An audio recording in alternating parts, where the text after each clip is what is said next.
Sebelumnya, Zhuang Sisan sempat mengejek penatua Zhang Mu di hadapan semua orang. Ucapan itu membuat wajah Zhang Mu menghitam karena murka. Dengan dingin, ia mengeluarkan teknik terkuatnya, berniat memberi pelajaran yang akan diingat Zhuang Sisan seumur hidup. Zhang Mu, apa kau ingin memusnahkannya? Seru Zhang Xuan, melihat aura besar yang mulai terkumpul. Ia hendak menghentikan Zhang Mu, namun langkahnya terhalang oleh Sokuo. Biar saja, kata Sokuo tenang, aku ingin melihat bagaimana anak itu menghadapi kekuatan sebesar ini. Tekanan mengerikan mulai turun, udara di sekitar menjadi berat, seakan seluruh langit menindih. Zhuang Sisan berdiri terpaku, tubuhnya terasa seperti terikat oleh beban tak kasat mata. Saat tekanan itu benar-benar jatuh menghantamnya, tubuhnya bergetar hebat, napasnya terhimpit. Gelombang kekuatan menyebar, menghancurkan tanah di sekelilingnya.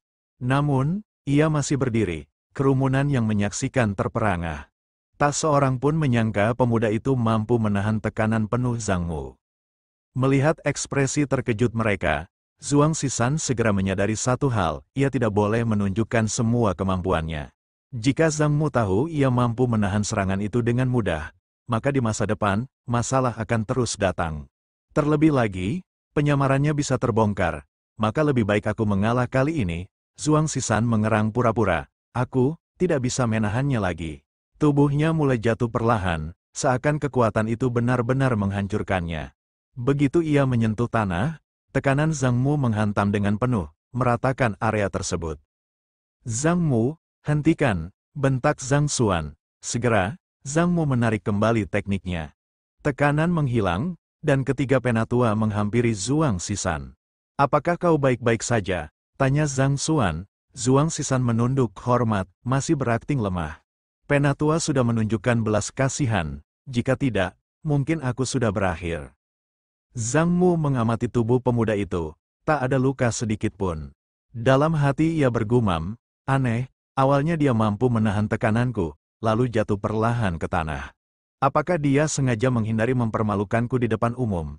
Dengan nada datar, Zhang Mu berkata, tubuhmu terlatih dengan baik, tak ada luka sama sekali. Ucapan itu membuat Zhuang Sisan sedikit tersentak.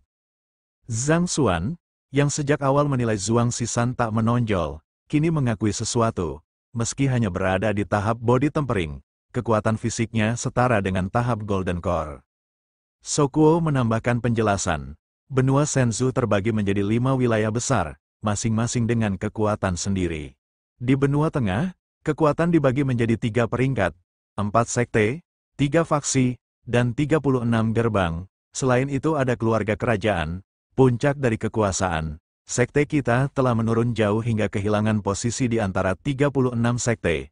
Namun sekarang, 3 talenta luar biasa muncul bersamaan. Ini berkah langit. Zhuang Sisan telah menerima 2 seranganmu. Apakah kau masih keberatan atas hukumannya? Zhang Mu memberi hormat tipis. Tidak. Aku menerimanya. Beberapa hari kemudian, di sebuah gunung terpencil, Zhuang Sisan menjalani hukumannya. Wajahnya muram, semua poin kreditnya di-reset, memaksanya mengulang dari awal. Tiba-tiba, suara sistem bergema di kepalanya, kemahiran 90% tercapai. Hanya 3 kondisi lagi untuk peningkatan sistem dan tahap penguatan lanjutan.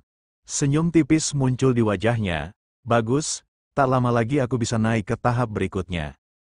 Namun perhatiannya segera teralih. Dari kejauhan, sebuah cahaya emas membubung tinggi ke langit, cukup terang hingga terlihat dari tempatnya berdiri. Apa itu? Gumamnya, rasa penasaran menggelitik. Tanpa berpikir panjang, ia melesat menuju sumber cahaya. Setelah perjalanan cepat, ia tiba di sebuah lokasi terpencil, dan terkejut melihat sebuah rumah berdiri di tengah hutan sunyi. Kenapa ada rumah di tempat terpencil seperti ini? Bisiknya, matanya menyipit penuh kewaspadaan. Zhuang Sisan menatap rumah tua yang berdiri di tengah hutan sunyi. Apakah ini milik kultivator tua yang pernah kutemui waktu itu? Pikirnya, namun, demi menghindari masalah yang tidak perlu, ia berbalik, berniat pergi begitu saja. Baru beberapa langkah ia ambil, pintu rumah itu terbuka perlahan. Seorang pemuda muncul, tersenyum ramah. Karena kau sudah sampai di sini, katanya, tidakkah kau masuk dan beristirahat sebentar? Mungkin ini adalah pertemuan yang telah ditakdirkan. Dalam hati pemuda itu bergumam sinis, takdir apanya, hanya untuk menarik perhatianmu. Aku sampai mengeluarkan energi sebesar itu. Zhuang Sisan mengangkat alis, apakah kau juga salah satu master di Sekte Yulin? Pemuda itu tersenyum tipis. Bukan, jangan samakan aku dengan semut rendahan seperti kalian, umpatnya dalam hati. Aku adalah immortal dari alam atas, di sana.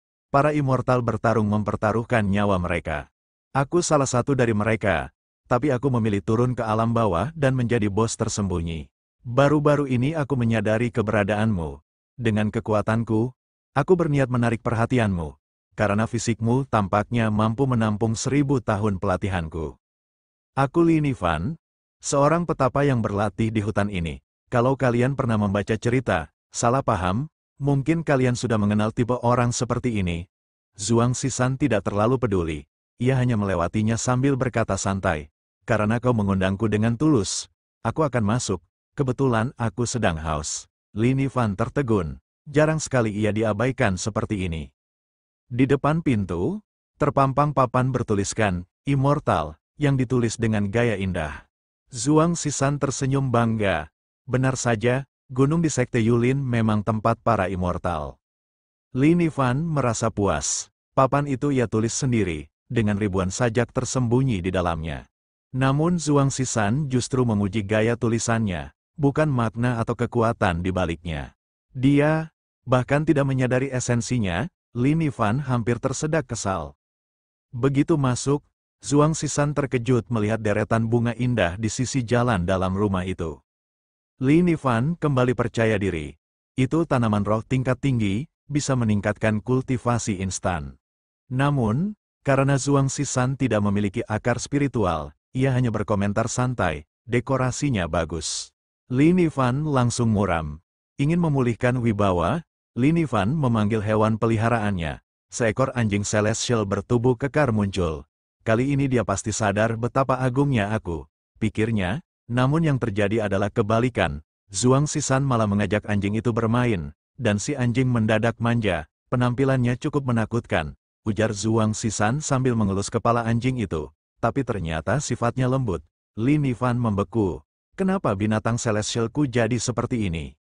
Di ruang utama, Li Nifan menyajikan secangkir teh. Maaf sudah mengganggumu sampai repot membuatkan teh, kata Zhuang Sisan. Tidak masalah, nikmatilah. Teh ini berasal dari kampung halamanku, ujar Li Nifan dengan nada bangga. Dalam hati ia menambahkan, sehebat apapun kau, pasti kau akan terkejut setelah meminum teh pencerahan ini.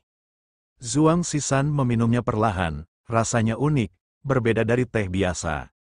Li Nifan mencondongkan tubuh, penuh antisipasi, lalu, kau merasakan sesuatu? Ya, tehnya enak sekali, jawab Zhuang Sisan datar. Jantung Li Nifan hampir copot, tidak normal, sama sekali tidak normal. Bukankah manusia alam bawah seharusnya berlutut menyembahku? Ia mengitari Zhuang Sisan, mengamati dengan cermat. Dia benar-benar tak bisa merasakan energi spiritual. Apa jarak ranah kami terlalu besar, atau kultivasinya terlalu rendah? Waktu makan siang hampir tiba, kata Li Nifan sambil menahan senyum. Bagaimana kalau kau makan di sini saja? Zhuang Sisan mengangguk tanpa ragu. Li Nifan tersenyum puas. Bagus, ini akan menjadi langkah berikutnya. Tak lama, di meja terhidang daging rebus panas. Itu berasal dari binatang iblis tingkat 5, jelas Li Nifan. Jika terlalu banyak dimakan, tubuhmu tidak akan mampu menahan energinya. Tanpa tahu latar belakangnya, Zhuang Sisan langsung gembira. Protein, pikirnya, puluhan potongan daging tersaji di hadapannya, dan ia melahapnya dengan lahap, tanpa sisa. Li Nifan menutup mata, bergumam penuh percaya diri, tunggu saja, sebentar lagi energinya akan meledak, dan aku akan datang menyelamatkanmu. Namun saat ia membuka mata, pemandangan yang dilihat membuatnya terpaku. Piring-piring di meja kosong, dan Zhuang Sisan duduk santai sambil mengelus perutnya. Ah, kenyang sekali. Zhuang Sisan mulai merasakan peningkatan yang jelas pada fisiknya. Tepat di saat itu, sebuah notifikasi sistem muncul. Pertama kali memakan daging iblis tingkat ke-5, kekuatan Anda telah meningkat. Wajahnya langsung berseri-seri. Senyum lebar terukir, dan rasa penasaran membuncah, ia ingin menguji kekuatan barunya. Pandangannya berkeliling, hingga akhirnya terpaku pada sebuah busur panah yang tersandar di sudut ruangan. Hanya dengan sekali lihat, ia tahu busur itu memiliki tingkatan yang sangat tinggi. Semakin tinggi tingkatannya, semakin sulit pula untuk menariknya. Dengan antusias, Zhuang Zishan menunjuk busur itu dan meminta izin pada Li Nifan untuk mencobanya. Li Nifan yang masih tampak linglung hanya menjawab, "Lakukan sesukamu." Namun, seketika wajahnya berubah pucat ketika menyadari busur yang dimaksud adalah busur panah miliknya, sebuah pusaka yang ia sebut sebagai busur surgawi. Di alam bawah, tanpa kultivasi tingkat tinggi, mustahil ada yang bisa menarik busur itu, gumamnya cemas. Zhuang Zishan meraih busur tersebut, bobotnya memang berat, dan saat mencoba menarik talinya, tangannya langsung bergetar hebat, ia menghela napas panjang, dan tersenyum pahit, "Tak kusangka, aku tidak bisa menariknya." Li Nifan terlihat lega, "Kau membuatku takut, bahkan di dunia atas, hanya segelintir orang yang mampu menarik busur ini." Namun Zhuang Zishan tidak menyerah, "Kalau begitu, saatnya menggunakan seluruh kekuatanku." Ia kembali menarik tali busur dengan segenap tenaga, rasa sakit menggores tangannya, namun perlahan, dengan sangat perlahan, tali itu mulai tertarik. Li Nifan terperanjat, "Tidak bagus, dia benar-benar bisa menariknya. Yang lebih berbahaya, jika busur itu tidak diisi anak panah biasa, ia akan menciptakan anak panah energi spiritual sendiri, dengan kekuatan yang sulit dibayangkan." Energi mulai terkumpul, membentuk wujud anak panah bercahaya. "Berhenti!" teriak Li Nifan panik. Zhuang Zishan terkejut, dan tanpa berpikir ia melepaskan tali busur. Wus! Anak panah energi itu melesat bagai kilat, menembus atap rumah Li Nifan, membelah lautan awan di atas langit, dan terus melaju hingga ke pegunungan 10.000 iblis. Begitu tiba, anak panah itu menghantam sebuah formasi berbentuk piramid, menghancurkan pelindung energinya. Di dalam formasi, seorang master sekte langsung terpental dan terluka, para sesepuh di sekitarnya kebingungan. "Formasi di pegunungan 10.000 iblis telah hancur, ini pertanda buruk," ujar sang master dengan wajah pucat. Sementara itu, di rumah Li Nifan, keduanya terdiam menatap atap yang hancur. "Kenapa busur itu punya kekuatan sehebat ini?" tanya Zhuang Zishan. Li Nifan hanya bisa menyesal karena tidak menjelaskannya sejak awal. "Panah itu mengarah ke pegunungan 10.000 iblis, seharusnya tak melukai manusia, tapi dengan ranahmu yang rendah, aku tak menyangka kau punya bakat sehebat ini."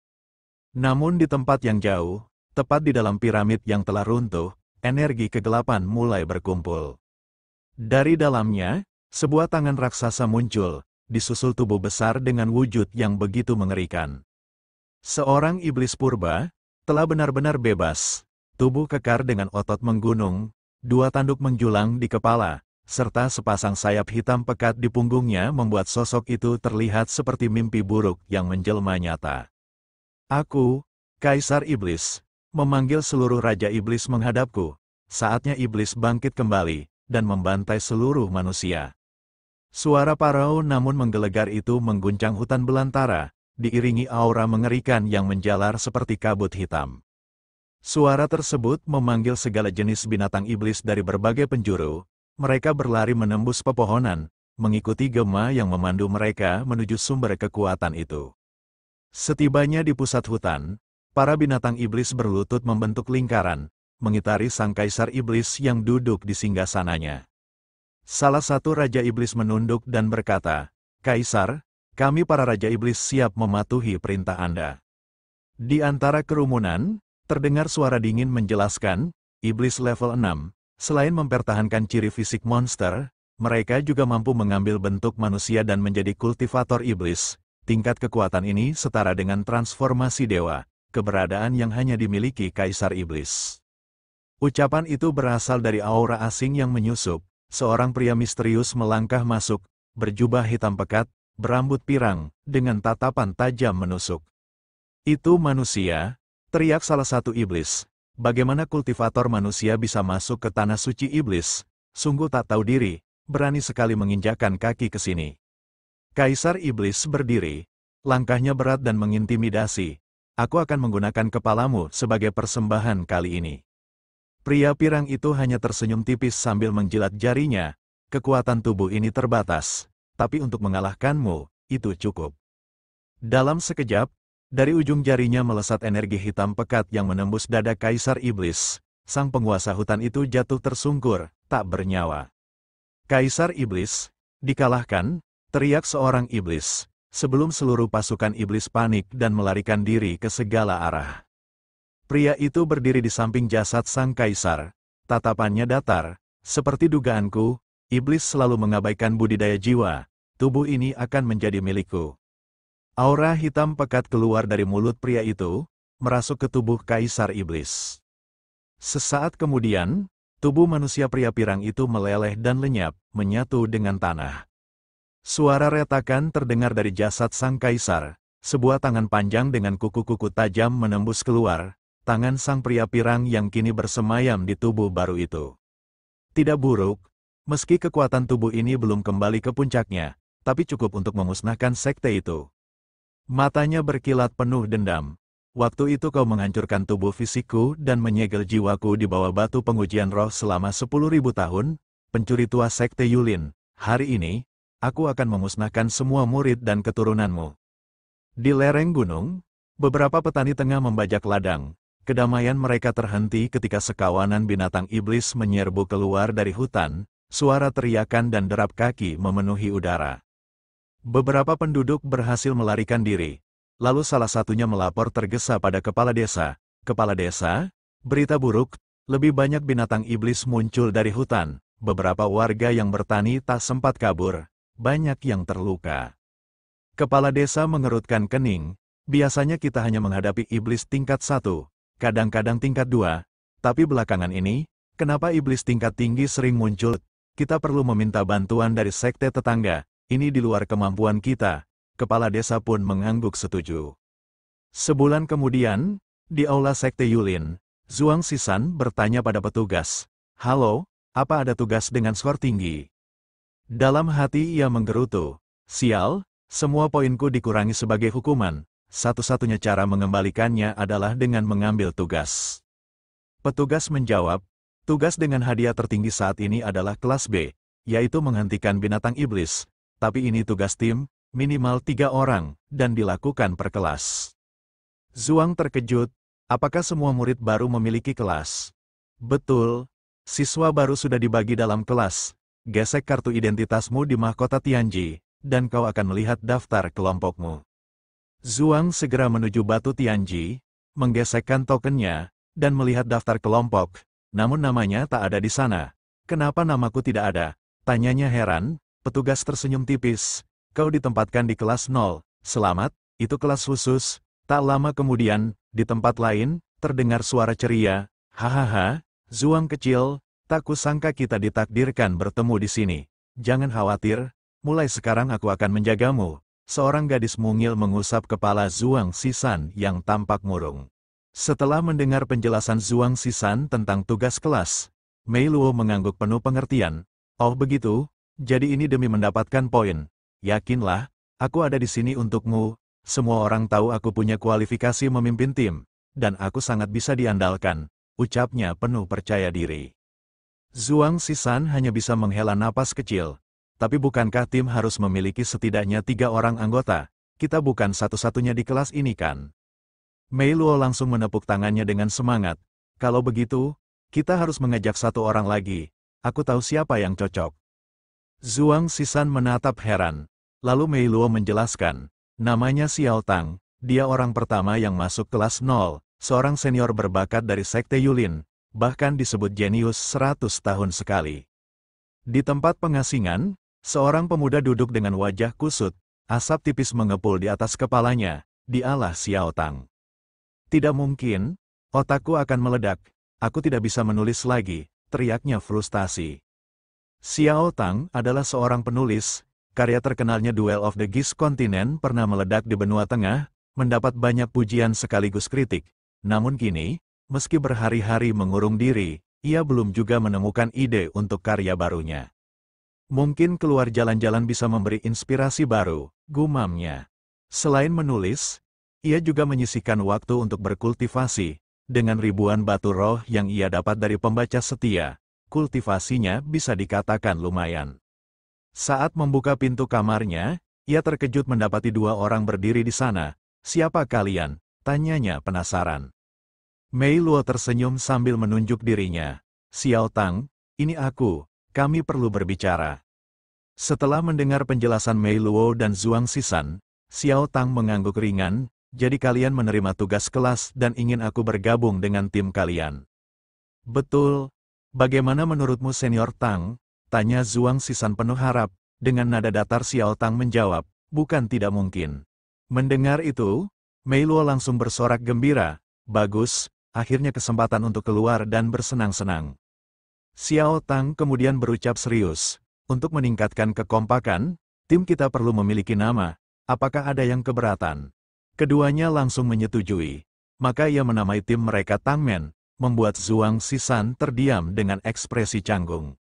Lalu Xiao Tang lanjut berkata, "Selain itu, saat bepergian kita harus menggunakan nama samaran agar tidak mudah dilacak musuh, Zhuang Sisan, karena kau peringkat ketiga, maka di tim ini kau akan disebut Tang ketiga." Zhuang Sisan hanya bisa tertegun mendengarnya. Xiao Tang menepuk bahu Zhuang Sisan lalu berkata, "Misi ini penuh risiko. Sebelum berangkat, izinkan aku memberi sedikit keberuntungan. Aku baru saja memperoleh sebuah buku ramalan bernama Fortune Teller." Mata Mei Luo berbinar. "Kapan kau mempelajari itu? Kalau begitu ramalkan aku dulu." Xiao Tang tersenyum samar dan memejamkan mata, memasuki dunia ramalannya. Ia tiba di sebuah ruang luas, dengan ratusan anak tangga menjulang. "Jadi ini tangga takdir. Selama aku mendakinya, aku bisa melihat nasib orang lain." Namun ketika ia naik lebih tinggi, awan hitam bergulung, petir menyambar, lalu tiba-tiba sebuah kaki naga raksasa menendangnya keras hingga kesadarannya kembali, tubuhnya bergetar hebat, dan terbatuk. Mei Luo panik. "Ada apa?" Dengan wajah pucat, Xiao Tang menjawab, "Ramalan terganggu, sepertinya dibatasi oleh seseorang." Tanpa banyak bicara, Xiao Tang lalu mencoba meramalkan Zhuang Sisan. Ia memasuki alam bawah sadarnya dan terkejut. Di sana berdiri sebuah gerbang raksasa bercahaya misterius. "Kenapa ada gerbang di sini? Buku itu tidak menyebutkan hal seperti ini. Mungkinkah tangga takdir tersembunyi di balik gerbang?" Ia mencoba membuka gerbang tersebut, tapi dari baliknya muncul perlawanan kuat. Saat sedikit terbuka, tampak sosok menyeramkan dengan aura dewa dan 10 tangan. Hanya dari tekanannya saja, Xiao Tang terpental keluar dan memuntahkan cairan merah. Zhuang Sisan terkejut, "Senior, apakah kau baik-baik saja?" Namun tanpa menjawab, Xiao Tang langsung mengusir mereka berdua dari kediamannya. Perekrutan tim pun gagal total, meninggalkan Zhuang Sisan dan Mei Luo dalam kemuraman. Setelah kembali ke aula, Zhuang Sisan dan Mei Luo menghampiri petugas. "Jadi, kalian tidak berhasil merekrut senior di pengasingan, dan jumlah orang pun tidak cukup?" tanya petugas itu. Zhuang Sisan mengangguk, "Benar, tapi apakah kami boleh mencari orang dari kelas lain? Aku punya dua pilihan di sini." Petugas itu tampak ragu, mempertimbangkan keadaan unik kelas 0 kalian, memberi pengecualian memang tidak mustahil. Saat itulah, suara lain tiba-tiba terdengar, "Kalau begitu, bagaimana kalau aku saja yang menggantikan senior itu dan bergabung dengan tim?" Zhuang Sisan menoleh kaget, ternyata orang itu adalah Leng Qing. Dengan tenang ia menambahkan, "Aku pernah mendengar bahwa kekuatan senior itu lebih besar dari para penatua. Jika aku menggantikannya, kekuatan tempur kita tetap seimbang." Melihat kedatangannya, petugas itu hanya bisa menghela napas. "Karena Master Leng bersedia turun tangan, aku tidak punya hak untuk menolak." Leng Qing tersenyum tipis, bergumam pelan, "Kesempatan bagus, bisa menyelesaikan urusan dengan tangan orang lain." Dengan begitu, tim bertiga pun terbentuk. Mereka segera terbang menuju pegunungan 10.000 iblis. Di tengah perjalanan, Leng Qing menjelaskan dengan suara serius, "Segel pegunungan 10.000 iblis telah rusak, binatang iblis tingkat tinggi mungkin keluar dan meluap, mengancam desa-desa di sekitar. Tugas kita hanya berjaga selama proses perbaikan segel, serta menghentikan luapan binatang iblis. Ingat, setiap bahan iblis yang didapat, menjadi milik kita sendiri." Selesai menjelaskan, Leng King mempercepat pedang terbangnya, memimpin perjalanan ke pegunungan.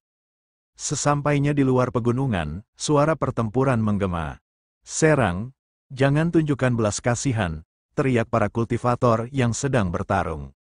Salah seorang murid sekte Yulin hampir celaka ketika rantai besi melesat menghantamnya, ia terlempar keras ke tanah. Dari sisi lain, muncul seorang pemuda sombong dengan rantai melingkar di tangannya. Bahkan satu pukulan pun tak sanggup kalian tahan. Apa kalian pantas disebut salah satu dari 36 sekte? Sekte Yulin hanyalah nama kosong. Ucapan itu segera disambut aura mengerikan dari arah lain, angin keras berhembus, membuat pemuda berantai itu terkejut. Ternyata, Leng King telah datang bersama Zhuang Sisan dan Mei Luo. "Master Leng," seru murid Yulin yang terluka, penuh harapan. Leng King menatap tajam para lawan. "Dilihat dari pakaian, kalian berasal dari sekte King Feng, jadi kalian juga menerima misi yang sama, tapi mengapa harus bertarung satu sama lain?" Dengan letih, murid Yulin menjelaskan, "Tadi kami bekerja sama melawan binatang iblis tingkat 4, saat hampir menang, mereka tiba-tiba ikut campur, lalu terjadilah perebutan soal materi iblis." Seorang pria keluar dari barisan King Feng, mengenalkan diri dengan angkuh, "Aku Penatua Wu dari sekte King Feng. Untuk menghindari keretakan hubungan, aku sarankan masing-masing pihak mengirim seorang murid untuk bertarung. Siapa yang menang, dialah yang berhak atas materi iblis." Leng King berpikir sejenak, lalu mengangguk, "Baiklah, kami setuju." Seketika Mei Luo melompat maju dengan penuh semangat, "Biarkan aku yang maju, ini pasti menyenangkan." Para murid sekte Yulin terkejut, "Itu, bukankah dia penyihir? Mengapa pemimpin sekte melepasnya?"